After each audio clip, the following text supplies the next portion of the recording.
তো আজকের খাবার মেনু রেডি হয়ে গেছে। দেখো, লুচি, ফুলকো ফুলকো লুচি আর ছোলার ডাল। আর এইটা আমার হাজব্যান্ডের জন্য। এসবগুলো আমার তৈরি হয়ে গেছে। ভাতটা ইন্ডাকশানে, ভাতটা গরম করে দিয়ে দিলেই হয়ে যাবে।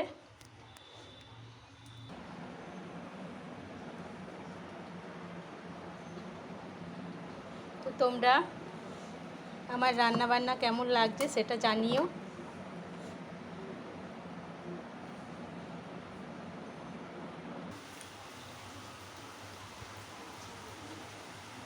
তো বন্ধুরা দেখো, আবার বৃষ্টি শুরু হয়ে গেছে। এই ছাদে গেলাম, কি সুন্দর ফুরফুরে হাওয়া দিচ্ছিল, আবার বৃষ্টি। এবারে পুজোটা কেমন কাটবে জানি না, বৃষ্টি আর বৃষ্টি। তো বন্ধুরা, আমার ব্লগগুলো কেমন লাগছে তোমরা অবশ্যই জানিও। আজকের মতো tata, bye bye, Radhe Radhe, জয় শ্রীকৃষ্ণ।